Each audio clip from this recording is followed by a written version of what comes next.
Hello students, welcome to ज्ञान तृप्ति college YouTube channel. हम BSc final year paper 3 यानी electronics की यूनिट सेकंड कर रहे हैं। तो कल लास्ट लेक्चर में हमने फिल्टर शुरू किए थे। फिल्टर्स क्या हैं और इनकी ज़रूरत क्यों है, ये सब चीज़ें हमने देखी और हमने देखा था कि फिल्टर 4 टाइप के होते हैं: shunt capacitor, series inductor, pi section and L section filter. Pi और एल सेक्शन अपनी शेप के कारण पाई और एल सेक्शन फिल्टर बोले जाते हैं। शंट कैपेसिटर में एक कैपेसिटर लगाया जाएगा, सीरीज इंडक्टर में सीरीज में एक इंडक्टर यानी इंडक्टर कॉइल यानी कि एक प्रेरकत्व कुंडली लगाई जाएगी। ठीक है, तो हम हमारा फर्स्ट जो कर रहे थे वो था शंट कैपेसिटर।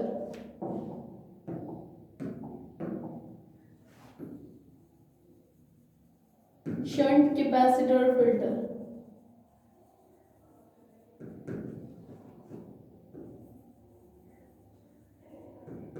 मतलब नाम से क्लियर है। शंट कैपेसिटर मतलब सिर्फ एक कैपेसिटर लगा हुआ है, एक संधारित्र जुड़ा हुआ है, इसको हिंदी में बोलते हैं पार्श्व संधारित्र फिल्टर। ठीक है, पार्श्व पथ संधारित्र फिल्टर। शंट कैपेसिटर फिल्टर को हिंदी में बोलते हैं पार्श्व पथ संधारित्र फिल्टर। ठीक है, तो अपना ने कल देखा था जिस तरीके से कि ये ट्रांसफार्मर में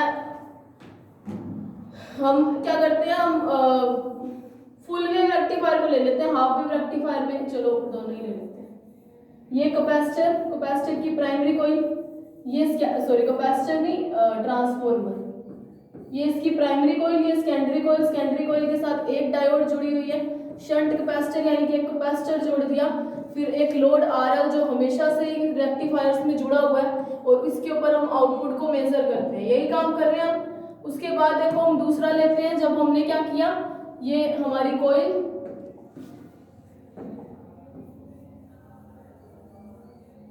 primary coil AC source apply किया गया, फिर ट्रांसफार्मर सेकेंडरी कॉइल यानी कि उसकी ये डायोड D1, ये diode D2, centre tap and terminals आपस में कनेक्टेड यानी कॉमन किए गए हैं।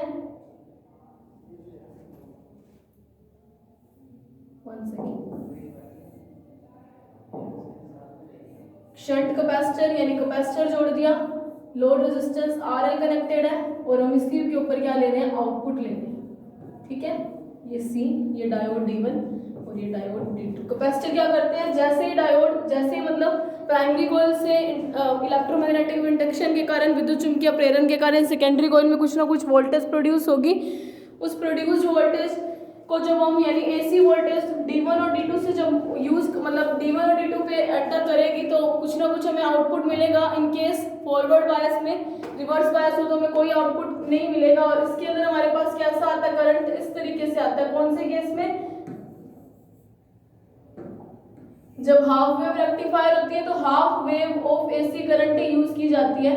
नेक्स्ट हाफ साइकिल में हमें कोई करंट नहीं मिलता और फुल वेव में हमारे पास सारा का सारा full wave of AC current use की जाती है। ठीक है, तो इस तरीके से आता है। नॉर्मली हमारे पास ये आया, लेकिन जब हमने कैपेसिटर लगा दिया, शंट कैपेसिटर लगाया, तो कैपेसिटर क्या करेगा, जैसे ही D1 D2 से कोई सिग्नल आएंगे in the form of voltage या करंट, कैपेसिटर C उसको यूज करेगा, उस सिग्नल को गेन करेगा और चार्जिंग शुरू कर देगा। ठीक है, C जो होता है आपको पता होगा, L और C का काम क्या होता है, एक स्पेसिफिक करंट को ये ब्लॉक करते हैं। जैसे कि L जो होता है इंडक्टर कॉइल होती है, वो DC को अलाउ करती है और AC को ब्लॉक करती है।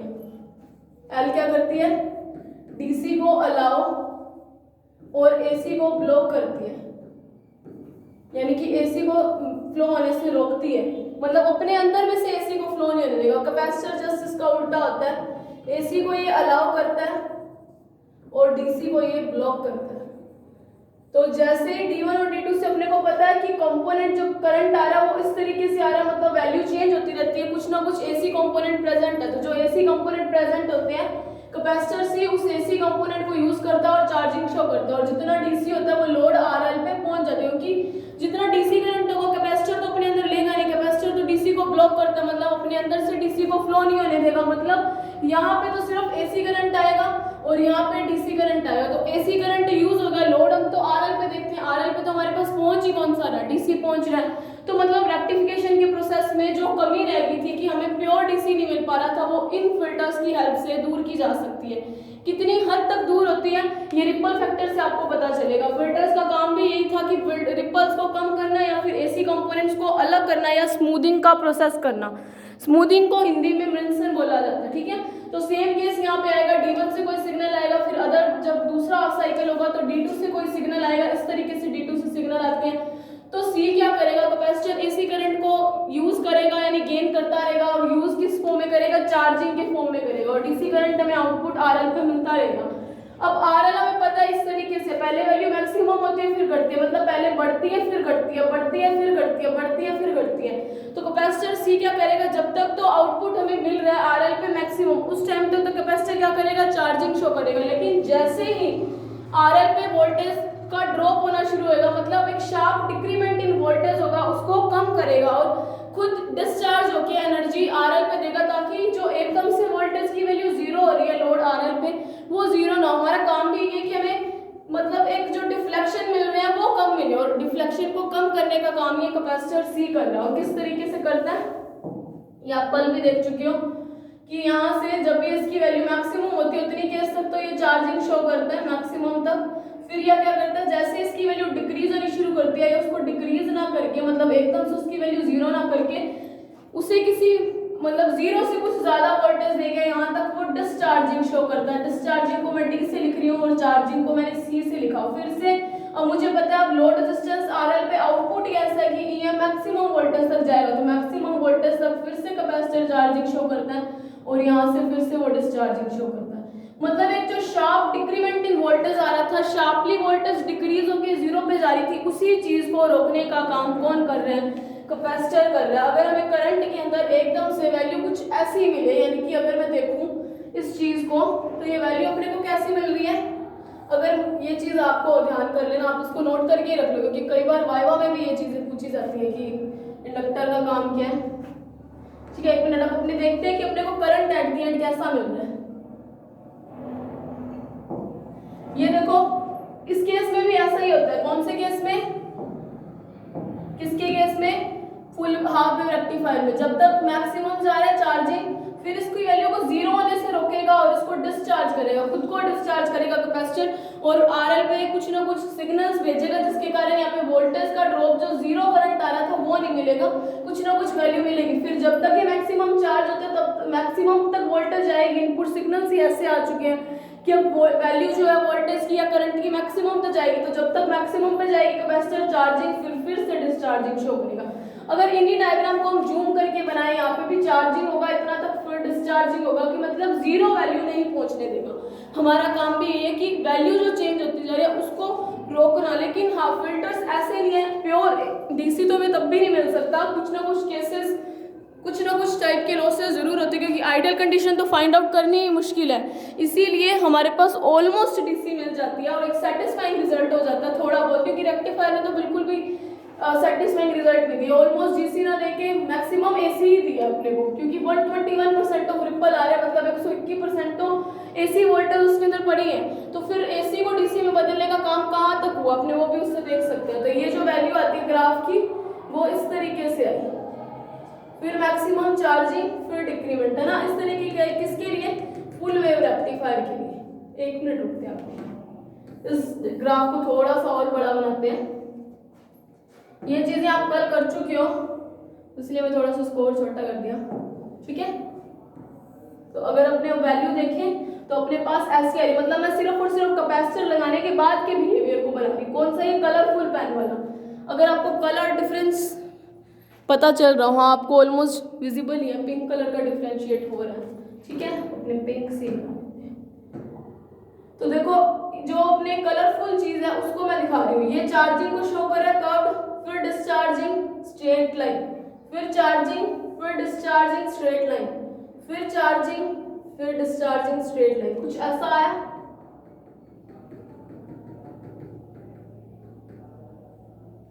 ये मैं इसको इधर तक मिला रही हूँ कि ये मिलते हैं।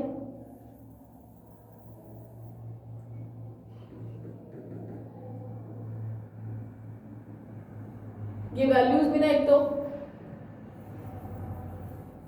एक मिनट में,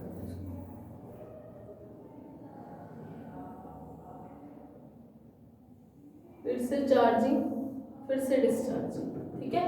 और कल आपको 2-3 चीजें मैं बता चुकी हूँ कि चार्जिंग मैक्सिमम तक कहाँ जाती है, किसी भी वेव के अंदर EM अपने मान लिया तो EM मैक्सिमम वैल्यू, तो मतलब पॉइंट है आउटपुट का, उसकी वैल्यू, वहाँ पे वोल्टेज की वैल्यू कितनी है, EM। ये किसी टाइम t पे ले रहे हैं और ये वोल्टेज के बीच में ग्राफ ले रहे हैं। मैंने मान लिया कि उस टाइम मैक्सिमम वोल्टेज कितनी आती है हमारी, EM। अब हमें क्या करना है, इसका एवरेज निकालना है और डिस्चार्जिंग शो करना है। आपको ये जो नीचे वाले पॉइंट है, एक मिनट मैं आपको बताती हूँ कौन से पॉइंट,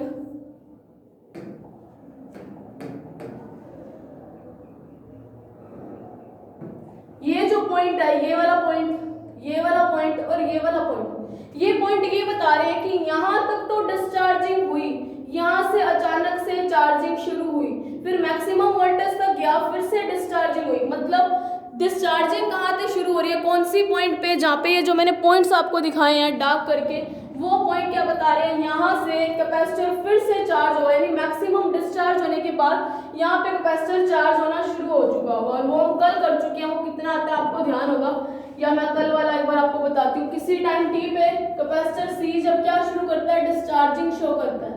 तो आपने RC सर्किट से आपने ये पढ़ चुके हैं, ये फर्स्ट ईयर में पढ़ा है कि V की वैल्यू क्या आती है उस टाइम, EM यानी कि मैक्सिमम वोल्टेज e की पावर -t/RLC। RL यहाँ पे लोड करंट होता है, C कैपेसिटर को शो करे। और अगर आपको ये चीज ना समझ आ रही है तो आप एक चीज देखना, जब कोई भी टाइम नहीं हुआ होगा, यानी कि यहाँ पे जब हम यहाँ पे पहुंचे और मैक्सिमम वोल्टेज तक पहुंचे, यहाँ पे डिस्चार्जिंग शुरू होने वाली है लेकिन हुई नहीं, मतलब किसी टाइम t पे t = 0 पे, at t = 0, जब t क्या था, 0 था, उस टाइम अगर मैक्सिमम वोल्टेज ग्राफ के अकॉर्डिंग EM आती है, मतलब डिस्चार्जिंग से पहले मैक्सिमम वोल्टेज इतनी आती है क्या, V = EM, e की पावर जो भी है सब कुछ 0 हो जाएगा, और e की पावर 0 की वैल्यू क्या आती है, EM 1 ही आती है, तो मतलब EM। तो ये चीज आप नोट मत करना, आपको बताया ऐसे ही कि ग्राफ में देखो तो जब डिस्चार्जिंग शुरू नहीं हो तो मैक्सिमम वोल्टेज EM आएगी, तो ग्राफ के हिसाब से अपने सेटिस्फाइंग रिजल्ट लिए हैं, ठीक है। तो ये आप अपने नोटबुक में रफ वर्क में मतलब लिख सकते हो आप, ठीक है।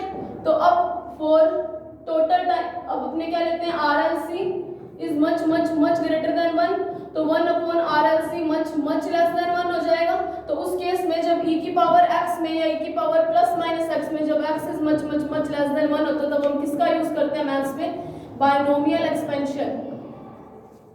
तो मैं एक्सपेंशन का यूज कर रही हूँ, एक्सपेंशन का फॉर्मूला आपको कल बताया जा चुका है, इसलिए मैं यहाँ पे डायरेक्ट रिजल्ट लिख देती हूँ, EM ब्रैकेट 1 - t/RLC। तो इसकी वैल्यू क्या आती है, EM -EM capital small t/RLC। अब अपनों ने क्या माना था कि एक डिस्चार्जिंग से, यानी इस पॉइंट से इस पॉइंट तक आने के लिए यहाँ पे डिस्चार्जिंग खत्म हुई है और यहाँ पे डिस्चार्जिंग फिर से शुरू होगी, मतलब एक डिस्चार्जिंग से दूसरी डिस्चार्जिंग तक जाने के लिए जो टाइम पीरियड हम मानते हैं, मैंने मान लिया कि वो टाइम कितना है, कैपिटल T। और वो टाइम कैसे शो करते हैं, उस टाइम को देखिए कैसे शो करते हैं, पीक से लेते हैं। जैसे अगर इस ग्राफ में देखें तो यहाँ से अपने को पता है इस पॉइंट के बाद अपनी डिस्चार्जिंग शुरू होगी और यहाँ तक मैक्सिमम डिस्चार्जिंग होगी, फिर यहाँ पे चार्जिंग होगी और इस पॉइंट पे डिस्चार्जिंग होगी, यानी कि इसको मैं अगर नाम दूं 1 और 2, तो 1 और 2 में यहाँ पे डिस्चार्जिंग शुरू हुई, यहाँ पे दूसरी डिस्चार्जिंग शुरू होगी, मतलब टोटल टाइम दो डिस्चार्जिंग के बीच का अगर वो कैपिटल T है, तो इस वैल्यू में मैं जो यहाँ पे ये ग्राफ आप अपने समझने के लिए बना रहे हो, ठीक है। For total charging, for charging again, इस तरीके से भी लिख सकते हो, फॉर डिस्चार्जिंग अगेन, दोनों के लिए सेम ही आएगा। कैसे, ये देखो यहाँ पे देखते हैं, यहाँ पे तो टोटल टाइम डिस्चार्जिंग के लिए देखो इस पॉइंट पे फिर से चार्जिंग शुरू होगा, इसको अपने नाम दे देते हैं कोई थर्ड पॉइंट। यहाँ पे क्या हुआ, चार्जिंग शुरू हुआ ना, यहाँ तक मैक्सिमम चार्ज हो, फिर आए, फिर यहाँ पे फिर से चार्जिंग शुरू हो फोर्थ पोजीशन पे, तो इस टाइम पीरियड को भी ले लेते हैं T, ठीक है। जहाँ पे टाइम पीरियड में चार्जिंग शुरू हो और दोनों टाइम हमेशा सेम रहेगी, जितने टाइम, और ये जो वोल्टेज है ना EM, या यहाँ पे देखते हैं टोटल चार्जिंग के लिए T की जगह हम कैपिटल T लिख देंगे, क्योंकि टोटल टाइम हम कैपिटल T लिख रहे हैं, तो वोल्टेज की वैल्यू कितनी आ जाएगी, EM -EM कैपिटल T/RLC। और ये जो कैपिटल T/RLC, ये जो वैल्यू है ना, ये इसकी वैल्यू आती है इस पॉइंट की, यानी कि अगर इसका फिजिकल मीनिंग देखें इस इक्वेशन का, ये इक्वेशन ये बताती है कि कैपेसिटर पे जब वोल्टेज मैक्सिमम वोल्टेज EM तक तो वो चार्ज हो, और जब इतनी EM T/RLC वोल्टेज की वैल्यू कम हुई ना, फिर से वो डिस्चार्ज होना शुरू होगा। और इसीलिए कैपेसिटर यहाँ तक इसको 0 पॉइंट पे नहीं आने देता, किसी एक मैक्सिमम पॉइंट के बाद फिर से चार्जिंग शुरू कर देता है। तो वो जो पॉइंट जहाँ पे तक वो डिस्चार्ज होता है वो वोल्टेज हमेशा EM minus EMT upon RL। उसके बाद हमने DC वैल्यू निकाली थी, उसकी वैल्यू क्या निकाली थी हमने, इस मीन की उसकी वैल्यू क्या थी, EM minus EM capital T upon 2RLC। इसको हम क्या लिखते हैं, EDC। ये चीज भी मैं आपको कल बता चुकी हूँ कि जब भी आपको DC करंट लेना है तब आप क्या लोगे, एवरेज लोगे, और जब भी हमें AC करंट चाहिए तब हम क्या लेते हैं, RMS वैल्यू लेते हैं। और ये चीज आपको full wave half wave rectifier से बताई जा रही है। और इन दोनों पॉइंट का जब एवरेज लिया तो वो DC करंट आती है। और अगर इसको आपको समझना है ना, तो अगर कोई करंट है जिसकी वैल्यू पहले मैक्सिमम जा रही है और उतनी अमाउंट में मिनिमम जा रही है, फिर मैक्सिमम गई उतनी अमाउंट में मिनिमम गई, तो इन दोनों पॉइंट्स का जो एवरेज होता है वो हमेशा एक स्ट्रेट लाइन होती है, और स्ट्रेट लाइन DC पॉइंट को ही शो करती है। ठीक है, तो आप इस तरीके से भी समझ सकते हो। तो ये EDC की वैल्यू आ गई मेरे पास। EDC की वैल्यू भी हम कल फाइंड आउट कर चुके हैं, average of highest and lowest value. कल मैंने आपको इसकी वैल्यू भी फाइंड आउट करवाई है, लोएस्ट वैल्यू ऑफ वोल्टेज। ठीक है, तो EDC की वैल्यू कितनी आती है, EM minus EMT upon 2RLC। कैसे किया इसको, इक्वेशन नंबर 1 दे लेते हैं, या इसको ऐसे देते हैं, इसको देते हैं 1, इसको दे लेते हैं 2। ठीक है, ये 1 और 2 कैसे आया, इसका प्लस EM का एवरेज लेके किया, यानी EM प्लस ये जो voltage at time T charging again किया उन दोनों। अब देखो तो यहाँ से EDC की वैल्यू आ गई। अब देखो अपने को करना क्या, रिपल्स को रिमूव करना है ना। फिल्टर का काम ये है कि रिपल को खत्म करना है या कम करना है। अब देखो अपने चाहते क्या है कि जितना अपने इनपुट वोल्टेज मैक्सिमम दिया, अपने को आउटपुट भी DC के फॉर्म में उतना ही मैक्सिमम मिले। अब मैक्सिमम वैल्यू से यानी कि DC वोल्टेज की मैक्सिमम वैल्यू से कितनी वैल्यू खत्म होती जा रही है, मतलब मैक्सिमम से कितनी वैल्यू कम आ रही है, वो जो कम वैल्यू होगी वही AC करंट होगी। AC करंट होता क्या, देखो टोटल अपने को चाहिए जितना इनपुट दिया उतना ही अपने को क्या चाहिए, आउटपुट मिले। अब इनपुट में तो अपने नहीं पता मैक्सिमम वोल्टेज कितनी दी है, EM दिया, हम खुद मान रहे, तो आउटपुट में भी हमें मैक्सिमम वोल्टेज EM मिले। लेकिन ऐसा मिल नहीं रहा क्योंकि उसके अंदर कुछ ना कुछ AC कंपोनेंट्स हैं। तो मतलब मैक्सिमम वैल्यू से जितना डेविएशन हो रहा है वो डेविएशन कौन दे रहा है, AC करंट दे रहा है। तो EDC maximum minus this all term, तो मतलब ये जो पूरी की पूरी टर्म है किसको शो करेगा, रिपल फैक्टर को शो करेगा। आपको पूरी लाइन थ्योरी में लिखनी है कि मैक्सिमम अपने को जितना इनपुट चाहिए, अपने को जितना इनपुट दिया उतना ही आउटपुट हम DC में लेना चाहते हैं, इसीलिए हम फिल्टर्स को यूज कर रहे हैं। लेकिन हमें DC में उतना ही, EDC इक्वेशन नंबर 2 से क्लियर है कि मैक्सिमम वोल्टेज से कुछ ना कुछ कम वोल्टेज हमें DC में मिल रही है। मतलब वोल्टेज के अंदर जो कमी हो रही है DC वोल्टेज की, वो कमी ही AC फैक्टर को शो करेगी, क्योंकि आउटपुट हमें AC और DC का मिक्सचर ही मिल रहा है ना। तो इसीलिए तो यहाँ से रिपल फैक्टर की वैल्यू कितनी होगी, from equation number 2 ripple factor की वैल्यू आएगी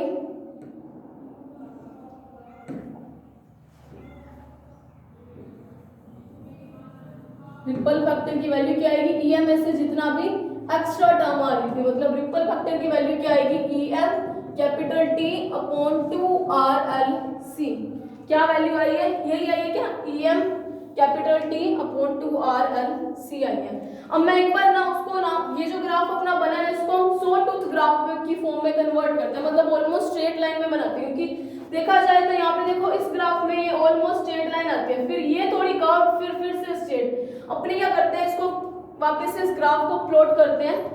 ठीक है, वो ग्राफ में कैसा कर रही हूँ, प्लेन लाइन में कन्वर्ट कर रही हूँ, स्ट्रेट लाइन में। ठीक है,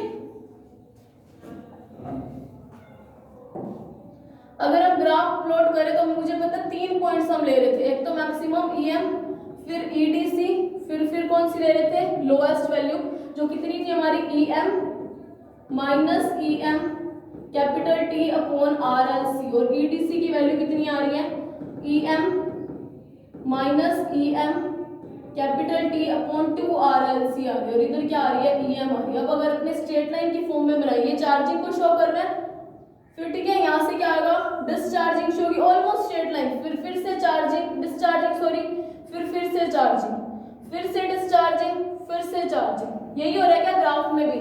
अगर वो ग्राफ इस तरीके का था, मतलब इनको ऑलमोस्ट स्ट्रेट लाइन बना दिया। ये वाली जो लाइन है ये चार्जिंग को, वो मैंने कौन सी शो की है यहाँ पे, ये वाली जो लाइन है डिस्चार्जिंग, मतलब ये जो ऑब्लिक लाइन है वो डिस्चार्जिंग को शो करती है। तो ये डिस्चार्जिंग, फिर ये ऑलमोस्ट स्ट्रेट लाइन, चार्जिंग, फिर से डिस्चार्जिंग, फिर से चार्जिंग, फिर से डिस्चार्जिंग, फिर से चार्जिंग। और अगर इसी ग्राफ को मैं डीसी की टर्म में लिखूं तो मुझे पता है ये ग्राफ किस तरीके से लिखा जा सकता है। अगर मुझे डीसी वोल्टेज की टर्म में लिखना है तो इसको तो हम क्या लिखेंगे, ईडीसी, और इसको क्या लिखूंगी, EDC minus EM capital T upon 2RLC। यानी कि मुझे वो वैल्यू चाहिए, ईडीसी की वैल्यू क्या आ रही है मेरे पास, EM minus EM upon 2RLC, minus का ये टर्म लिख दिया, EM capital T upon 2RLC। तो ईएम तो एज इट इज पड़ा है, ये क्या हो जाएगा 1/2 होल टर्म, 1/2 होल टर्म, तो बनेगी क्या 1, तो minus EM capital T upon RLC बन जाएगा। मतलब इन टर्म्स ऑफ ईडीसी इस ग्राफ की वैल्यूज में कुछ इस तरीके से लिख सकती हूँ। और सेम यहाँ पे ईएम लिखना हो तो EDC plus EM T upon 2RLC लिख दूँ। कैसे, अगर मैं लिखूँ ईडीसी की वैल्यू क्या, ईएम, एक minute, EM minus EM upon 2RLC plus का ये वाला टर्म ईएम अपॉन 2RLC, तो दोनों कट गए तो बचा तो एट द एंड में ईएम ही बचा है ना। तो मतलब ईएम को मैं ये लिख सकती हूँ और ईडीसी तो ईडीसी लिखा और ईएम माइनस इस लोएस्ट वैल्यू को भी ईडीसी की टर्म्स में इस तरीके से लिख सकती हूँ। तो जब ये सॉ टूथ ग्राफ बनता है, इस ग्राफ को बोला जाता है सॉ टूथ, आठदंती ग्राफ बोला जाता है इसको, कि मतलब कर्व लाइंस को हमने स्ट्रेट लाइन में कन्वर्ट कर दिया। तो जब इस ग्राफ को इस तरीके से कन्वर्ट किया तो अपने लिए एक रिपल इक्वेशन बनती है। Now from the geometry of graph ripple voltage equation अपने को मिलेगी। और वो इक्वेशन क्या होगी, वो होती है ईएम, ये भी इक्वेशन ना ग्राफ से आई है, आपको ये रिजल्ट याद रखना पड़ेगा। इसकी वैल्यू क्या आती है, EM upon 2RLC capital T minus 2t। ये अपना विद रिस्पेक्ट टू टाइम चल रहा है ये ग्राफ। अब देखो ये ग्राफ में ये वैल्यूज कैसे लिखी गई है। इस ग्राफ को ना अपने जूम करके बनाते हैं, ठीक है। ये चीजें जो एक्स्ट्रा मैं रिमूव कर रही हूँ, ये आपको ना अपने रफ अपने मतलब माइंड में ध्यान रखने है कि इसीलिए इसको ईडीसी की टर्म में इस तरीके से लिखा है, ठीक है। इसी ग्राफ को अगर मैं जूम करके बनाऊं तो कुछ इस तरीके का ग्राफ है ना, और इस तरीके का, ये विद रिस्पेक्ट टू टाइम चल रहा है। मतलब इस जगह पे कहाँ पे टाइम टी क्या होगा, 0 होगा, और यहाँ पे कोई टाइम टी होगा। यानी कि जब अपने क्या होता है दो डिस्चार्जिंग के बीच का टाइम, मतलब यहाँ पे डिस्चार्जिंग खत्म हुई, चार्जिंग शुरू हुई, तो इस टाइम को हम कैपिटल टी लेंगे। तो देखो अगर ये ग्राफ से देखूं at time t is equals to 0, मेरे पास इसकी वैल्यू क्या है, EDC minus EM plus EM T upon 2RLC। अब यानी कि t इज इक्वल्स टू 0, अगर रिपल वोल्टेज इक्वेशन में मैं स्मॉल t की वैल्यू 0 रखूं तो रिपल वोल्टेज इक्वेशन यानी RV की वैल्यू क्या आ रही है, रिपल वोल्टेज की EM upon 2RLC bracket t minus 2 into 0, तो इसकी वैल्यू क्या आती है, EM upon 2RLC dot T. अब देखो डीसी के साथ साथ रिपल वोल्टेज बता क्या रही है, रिपल वोल्टेज को ही बता रही है कि कितना एसी वोल्टेज आया। तो यहाँ पे एसी वोल्टेज इतना ही आ रहा है क्या, ईएम टी अपॉन 2RLC वही आ रहा है ना। मतलब मैक्सिमम वैल्यू के बाद जो भी टर्म हो वो रिपल वोल्टेज को बताती है। सिमिलरली अगर मैं टोटल टाइम टी ले लूं, when T is equals to capital T हो जाएगा, तो इस टाइम इसकी वैल्यू क्या आएगी, इधर करते हैं, इधर वाली जगह पे, ठीक है। इस इक्वेशन को समझा रही हूँ आपको, EM upon 2RLC capital T minus 2 into T, यानी कि इसकी वैल्यू क्या है, EM upon 2RLC bracket T minus 2t, तो इसकी वैल्यू क्या है, minus EM T upon 2RLC। और इस पॉइंट पे देखो जब टोटल टाइम t हुआ तो यहाँ पे भी देखो अपने पास एक बार तो इसकी वैल्यू क्या आ रही है, जब मैंने यहाँ पे देखा तो minus EDC minus EM upon 2RLC सी आ रहा है, तो वही वैल्यू आ रही है क्या, माइनस का EM/2RLC। तो ये इक्वेशन ऐसे बनती है, ठीक है। ये आप अपने ध्यान रखना कि ये चीजें आपको ना अपनी नोटबुक में नहीं करनी, ये आपको खुद ध्यान रखनी है कि ये इक्वेशन इस तरीके से सेटिस्फाई होती है। आपको जब आप अपनी एग्जाम में लिखोगे वहां पे तो आपको सीधा लिखना है कि ग्राफ की जियोमेट्री से रिपल वोल्टेज की इक्वेशन बनेगी ये, ठीक है। तो ये इक्वेशन सेटिस्फाइड इक्वेशन है इसलिए क्योंकि अलग अलग वैल्यू रख के ग्राफ ऐसा ही बनता है, ठीक है। तो अब ये अपने किसकी वैल्यू आ गई, रिपल वोल्टेज की। और अपने को पता है रिपल वोल्टेज किसको दिखाता है, EM/2RLC capital T minus 2T, है ना। यही रिपल वोल्टेज होती है क्या, एसी वोल्टेज ही एक तरीके की। तो मुझे जब एसी वोल्टेज चाहिए तो उसके लिए हम क्या कर सकते हैं, अपने आरएमएस वैल्यू ले सकते हैं, जो अपने को आपको बार बार बताया जा रहा है कि आरएमएस वैल्यू मतलब हमने क्या किया, एसी वोल्टेज लिया। अगर हमने एवरेज लिया मतलब हम डीसी की बात कर रहे हैं। तो अपने इस रिपल वोल्टेज से जब हमें एसी वोल्टेज निकालनी है EAC, तो मतलब हम क्या ले लेंगे, RMS value of ripple voltage. EAC is equal to, आप खुद लिख लेना यहाँ पे, RMS value of ripple voltage, ठीक है, क्योंकि ये रिपल वोल्टेज को शो कर रहा है। और आपको ये बार बार बताया जा रहा है कि जब एसी निकालना है तब आप आरएमएस लोगे, जब डीसी निकालना है तब आप एवरेज ले लोगे। तो आरएमएस वैल्यू ऑफ दिस, ठीक है। अब आरएमएस कैसे निकलती है, 1/T इंटीग्रेशन, अगर मैं इसको E मान लेती हूँ, ठीक है, एक बार integration 0 to T E² dot dt की पावर हाफ होती है, होल की पावर हाफ ही होती है, यानी कि पहले क्या स्क्वायर, फिर उसका लिया रूट मीन, यानी ये सारी चीज मीन को दिखा रहे, फिर उसका क्या ले लिया, रूट ले लिया। आरएमएस में यही होता है ना, पहले स्क्वायर था यानी E का स्क्वायर, मीन लिया तो 1/T, और होल ये जो चीज है इंटीग्रेशन ये मीन को शो कर रहा है, और R यानी रूट तो उसका रूट ले लिया। तो यहाँ से EAC की वैल्यू क्या आएगी, E की वैल्यू तो मेरे पास पड़ी है,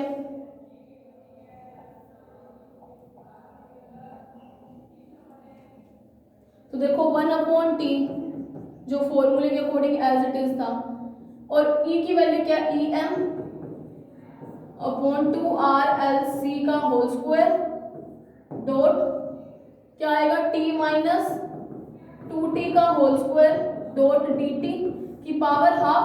अब ये इसका होल स्क्वायर अगर हाफ पावर से मुझे बाहर निकालना है तो हम निकाल सकते हैं ना। तो EAC को हम किस तरीके से लिख सकते हैं, इस तरीके से, EAC ये रूट से बाहर आएगी तो पावर कैंसिल हो जाएगी, EM/2RLC, ये 1/T एज इट इज पड़ा, integration 0 to T minus 2T का होल स्क्वायर डॉट dt, क्योंकि जो चीज चेंज हो रही है जिसके रिस्पेक्ट में हमारी वोल्टेज चेंज हो रही है वो टाइम है, इसीलिए इंटीग्रेशन इस टाइम के रिस्पेक्ट में किया जाता है, ठीक है।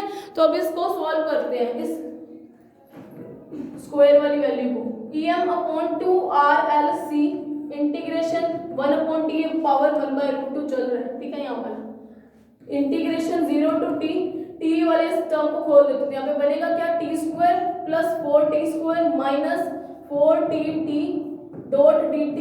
अब इसको सॉल्व करना है इजी, अब इसको सॉल्व करते हैं, इंटीग्रेशन को सॉल्व करते हैं। तो मुझे पता है इसकी वैल्यू क्या आएगी, EM/2RLC 1/T हमारे पास पड़ा है। जब इस इंटीग्रेशन को करेंगे तो यहाँ पे क्या बनेगा, T² इंटू T आ जाएगा, क्योंकि वहां पे कुछ नहीं था, 1 डॉट dt किया, ये इंटीग्रेशन तो आपको आता ही है, प्लस 4T की क्यूब अपॉन 3 हो जाएगा, minus 4T² capital T/2 T to 0, limit apply करनी है, और 1/2 पावर साथ में चलती जा रही है। मेरे हिसाब से आपको ये चीजें विजिबल हो रही होंगी, शायद थोड़ा सा साइड वाली चीज विजिबल है, इसको थोड़ा छोटा कर देते हैं हम,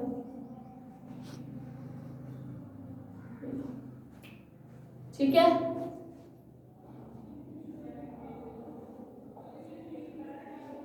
तो यहाँ से इसको जब जितना सॉल्व करेंगे, T से लिमिट लगाओगे तो इस पूरी चीज की वैल्यू मैं यहाँ पे एकदम से मतलब अभी लिख देती हूँ, आप उसको याद रखना, इसकी वैल्यू आती है T/√3 आती है। इस पूरी चीज को सॉल्व करके आप सॉल्व करके देख लेना, यही वैल्यू आएगी आपकी, ठीक है। क्या वैल्यू आएगी, T/√3, तो वो वैल्यू मैंने लिख दी, आप उसको सॉल्व करना, लिमिट पुट करना। तो अब आ गया हमारे पास EAC की वैल्यू, इसको क्या दे देते, इक्वेशन दे देते कोई भी, ये 2 तक दे रखी है, आप रिपल वोल्टेज वाली इक्वेशन को 3 दे देना, यहाँ पे E भी लिख देना, ripple voltage E is equals to, क्योंकि वोल्टेज को E अभी से शो कर रहे हैं, इसको आप दे देना इक्वेशन नंबर 4। अब वी नो कि रिपल वोल्टेज होती क्या है, हम वोल्टेज की टर्म्स में ले रहे हैं, तो मैं यहाँ पे रिपल फैक्टर या इन टर्म्स ऑफ वोल्टेज लूं, तो मुझे पता है वो AC अपॉन DC आता है, तो EAC अपॉन EDC, ये R की वैल्यू है। तो मैंने क्या करूंगी, फ्रॉम इक्वेशन कौन कौन सी 4 और 2 के अंदर इन दोनों की वैल्यू पड़ी है, अगर इन दोनों की वैल्यू पड़ी है तो अपने लिख लेते हैं R की वैल्यू उसकी वैल्यू, तो अभी अभी अपने निकालिए 2√3 इंटू RLC इंटू में एक T, यही वैल्यू आई है क्या, मैच कर लेते हैं, यही वैल्यू है। और जो DC करंट की वैल्यू है, DC वोल्टेज, उसकी वैल्यू ये EM minus EM upon 2RLC, तो वो वैल्यू रख देते हैं यहाँ पे। इनटू में 1 अपॉन था, मैं उसको उल्टा लिख देती हूँ, चलो 1 अपॉन ही लिख देते हैं, EM minus EM capital T upon 2RLC। एक चीज मुझे दिखाई दे रही है, अगर इसमें से EM कॉमन लूँ तो यहाँ पे क्या पड़ा, EMT अपॉन 2√3 RLC इनटू में EM मैंने क्या कर दिया, इन दोनों में से कॉमन ले लिया, डॉट EM, तो बचेगा क्या 1 माइनस T अपॉन 2RLC बचा, ठीक है। EM से EM हो गया कैंसिल, अब इस RLC का अंदर मल्टीप्लाई कर देते हो कि ये वाला RLC कट जाए, तो बचा क्या T अपॉन 2√3, RLC का अंदर मल्टीप्लाई कर दिया, तो यहाँ पे क्या बचा RLC माइनस T, RLC से RLC कैंसिल, तो 2T/2 बच जाएगा, ये किसकी वैल्यू है, रिपल फैक्टर की, है ना। अब अपने इसको क्या करते हैं, इफ एक अजम्पशन मानते हैं,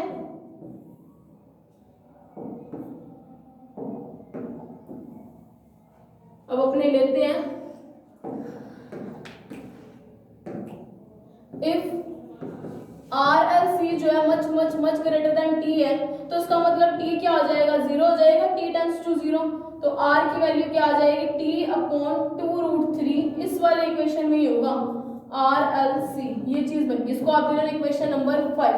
नाउ फॉर फुल वेव और हाफ वेव में देखना है कि फिल्टर लगाने पे रिपल फैक्टर की वैल्यू कितनी हुई।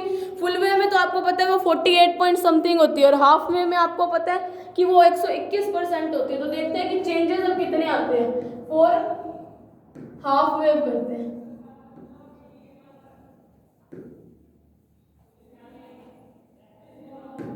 हाफ वेव रेक्टिफायर के लिए करते हैं कि वैल्यू के अंदर कितने चेंजेस आते हैं, रिपल फैक्टर कितनी कम हुई है। फिल्टर का काम तो ये ना रिपल फैक्टर को कम करना, रिपल फैक्टर किसको शो करता है कि AC के कंपोनेंट्स कितने हैं, और हमारा काम भी क्या, फिल्टर्स की हेल्प से उसको कम करना है ना, यानी 121% से कितनी घटती है अपने को वो देखनी है।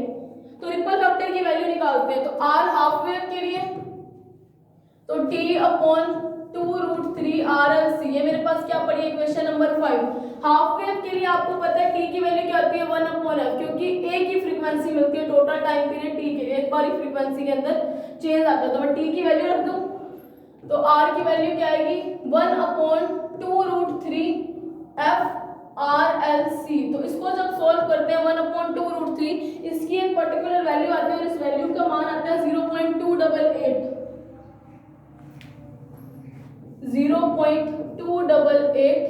अपॉन RLC इंटू में F। और हाफ वेव के लिए आपने देखा उसकी वैल्यू कहते हैं 1.2 बोलो, अगर परसेंटेज में बात करो तो 121%, यहाँ पे कितना आएगा 28.8%। तो देखो हाफ वेव में कहाँ पे 121 और कहाँ पे 28 पॉइंट समथिंग, तो वैल्यू में कितनी ज्यादा कमी आई है, तो मतलब फिल्टर्स अपना काम कर रहे हैं।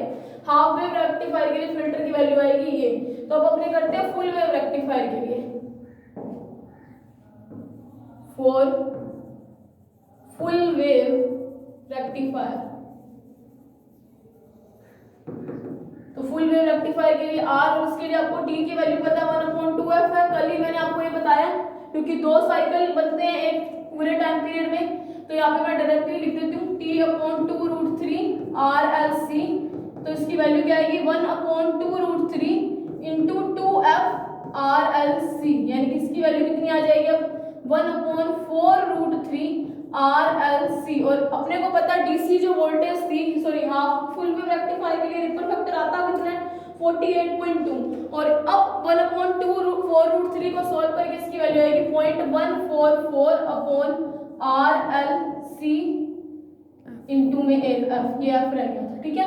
तो मतलब हाफ फुल वेव रेक्टिफायर के लिए R की वैल्यू आई थी 48.2, अब कितनी आएगी 14.4%। अगर मैं परसेंटेज में बात करूं तो रिपल फैक्टर इसके लिए भी कम हुआ, तो मतलब फिल्टर्स अपना काम कर रहे हैं। ये टॉपिक जो है ना आप इसको 2 बार देखना, आपको अच्छे से समझ आ जाएगा। तो किया कुछ खास नहीं है, बस रिपल फैक्टर निकाल के रिपल वोल्टेज निकालिए, और रिपल वोल्टेज इसी ग्राफ से निकलते हैं। उसके बाद तो आरएमएस वैल्यू लेनी आपको आती है। तो अगर आपको ये टॉपिक समझ ना आए तो इसको एक बार और करके देखना, इसी वीडियो को वापस से रिवाइज करना। So that's it for today, thank you very much. काम क्या था फिल्टर्स का, रिपल फैक्टर को कम करना, तो वो हो चुका है। जो फुल वेव और हाफ वेव इन दोनों इक्वेशन से आपको पता चल रहा है। So thank you very much.